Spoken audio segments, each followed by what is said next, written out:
This video is over section 9.6, Logarithmic Equations and Applications. The equivalence property of logarithmic expressions states that if b, x, and y are positive real numbers with b not equal to 1, then log base b of x is equal to log base b of y, implies that x equals y. So to break this down, it's very important that b, x, and y are positive real numbers with b not equal to 1. All of these problems, b is not going to be 1, so that won't be a problem for us here. And then the actual meat of the equivalence property, if we notice here we have a log base b and a log base b. On the left, the argument is x, and on the right, the argument is y. And so if those log base b's are the same, that implies that the arguments are the same. All right, so for this first section, it says solve the following using the equivalence property of logarithmic expressions. So for this first one, I have log base 2 with the argument of 7x minus 4 is equal to log base 2 of 2x plus 1. And so because these both have log base 2's, they kind of cancel out, but really the equivalence property says that the arguments for both, so 7x minus 4 and 2x plus 1 are equal to each other. So because the bases are the same, we can set the arguments equal to each other. And then I'm going to solve for x. So I'm subtracting 2x, and at the same time I'm going to add 4. So these cancel to 0 as well as these, and I'm left with 5x is equal to 5. I divide by 5, and I get x equals 1. Now, we need to be careful when we solve any equation with a log in it, because up here we highlighted positive real numbers, so the arguments need to be positive real numbers. So let me take off that green highlight. Here we need to make sure that what is in the argument would be a positive real number. So, So if I plug in a 1 for this x, that would be 7 times 1 minus 4, which is 3, and that's positive, so we're good there. And then same here. 2 times 1 plus 1 is 3, positive, so we're good there. We just need to always double check when we're working with logs. All right, for the second one, it says that the ln of x plus the ln of x minus 8 is equal to the ln of x minus 20.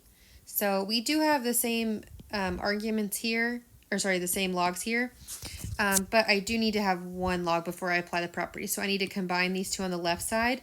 When I'm adding two logs together of the same base, these are both natural logs, so they both have base e. I can combine them by multiplication. So I'm going to have ln of x times x minus 8. And then the right side, there's nothing really to do there, so I'm just going to rewrite it. Now that I have one log on each side and they have the same base, so those are both natural logs, so they're both base e, I can set the arguments equal to each other. And when I do that, I'm going to go ahead and distribute this one at the same time. So that's going to leave me with x squared minus 8x is equal to x minus 20. And notice here I have an x squared, so that means that this is going to be a quadratic equation. So I want to get all of my, basically everything on one side and a 0 on the other side so I can solve. So I'm going to subtract x to the other side, and I'm going to add 20 to the other side. Okay, when I do that, I get the 0 on the right side like I wanted to, and then on the left, I have x squared minus 9x plus 20. Now I have my quadratic equal to a 0. There's many ways to solve a quadratic. Here, this one factors very quickly to x minus 4 times x minus 5. I'm not going to go into factoring on this video, but you can review that on your own. And then by the zero product property, we know that x minus 4 equals 0 or x minus 5 equals 0. And when I solve this first one, I'm adding 4 to both sides, and I get x is equal to 4. And when I solve the second one, I'm adding 5 to both sides, and for that one, I get x equals 5.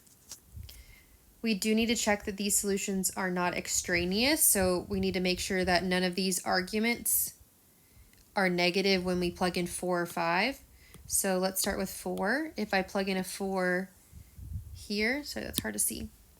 If I plug in a 4, I guess that's the best way to do it. If I plug in a 4 here, that's positive. If I plug in a 4 here, we get a negative 4, because 4 minus 8 would be negative 4. So that makes let me go ahead and back this up. That makes this 4 an extraneous solution. So it's a solution when you solve, but it's not a solution when you check your answer. So it's not really a solution. All right, we're going to do the same thing with 5. When I plug in a 5 here, that's positive 5, so that's good. If I plug in a 5 here, though, I get 5 minus 8, which is negative 3. So this one is also extraneous.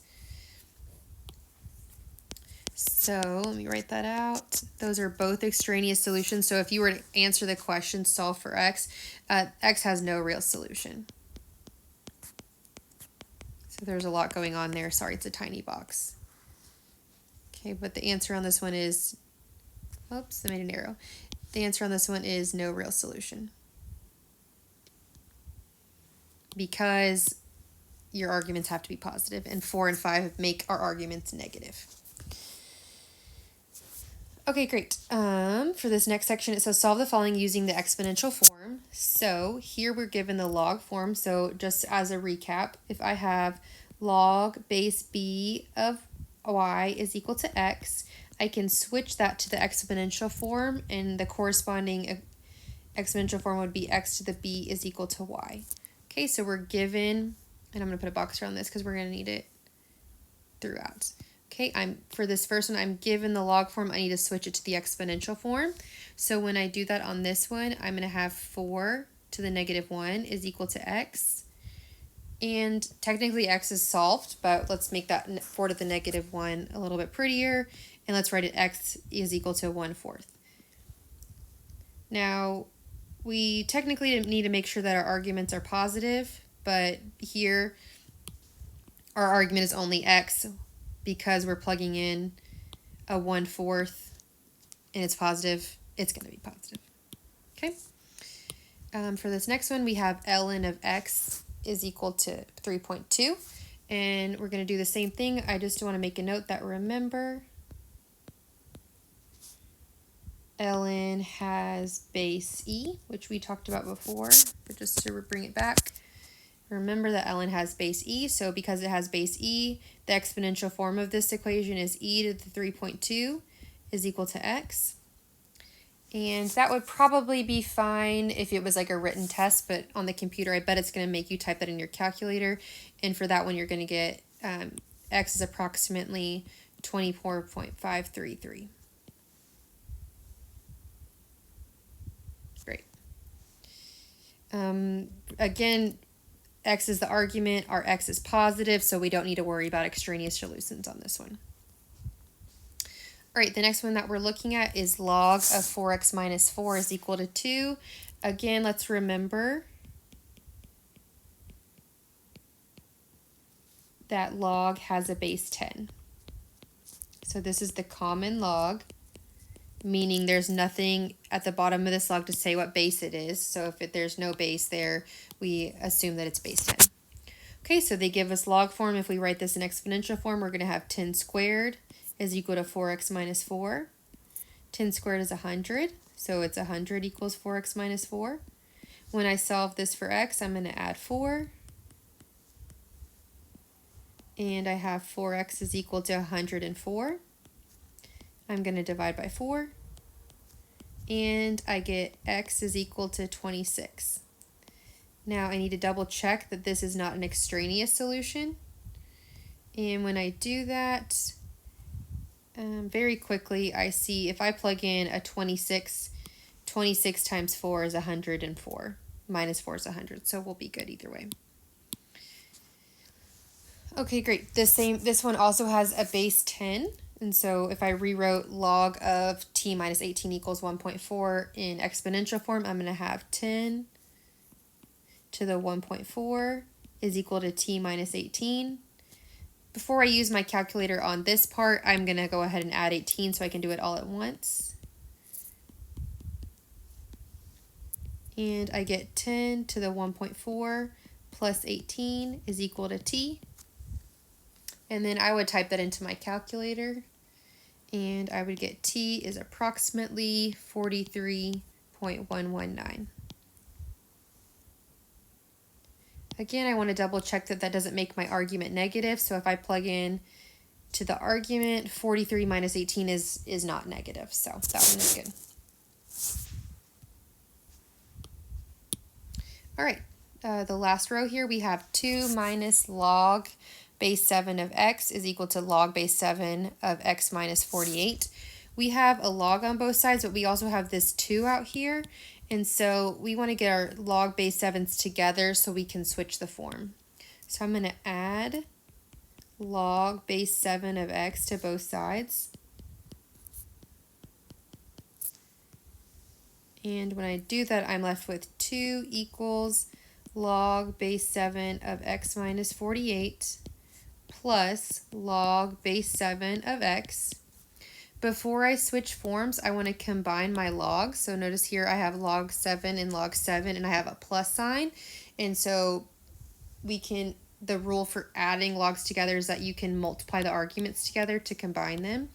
So for us, that's going to be 2 is equal to log base 7 of x times x minus 48. And when I distribute that out to make it a little bit cleaner, I'm going to have 2 is equal to log base 7 of x squared minus 48x. Okay, so that's log form. If I switch this to exponential form, this would be 7 squared is equal to x squared minus 48x. Or 49 is equal to x squared minus 48x.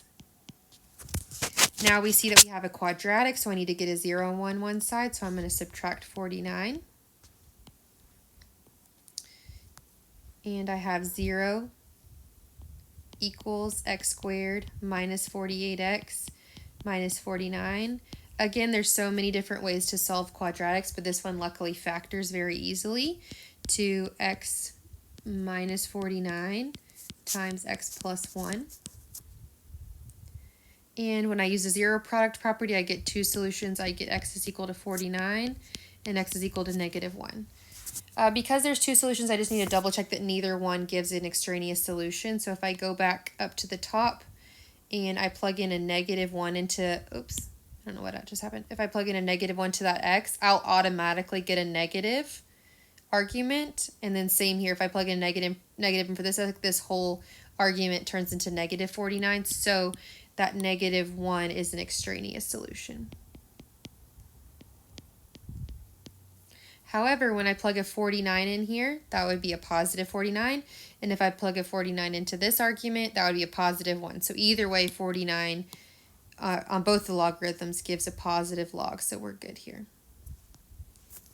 49 would be the only solution on that one. All right, for the last one, before we switch the form, we need to get the log totally by itself. So when I have 8 log base 4 of w plus 6 is equal to 24, before I switch the form, I'm going to divide both sides by 8. And that gives me log base 4 of w plus 6 is equal to 3. And now I can switch the form to exponential, so that would be 3 to the 4th is equal to w plus 6. And 3 to the 4th is the same thing as 6. Oh, I messed up, sorry. Back.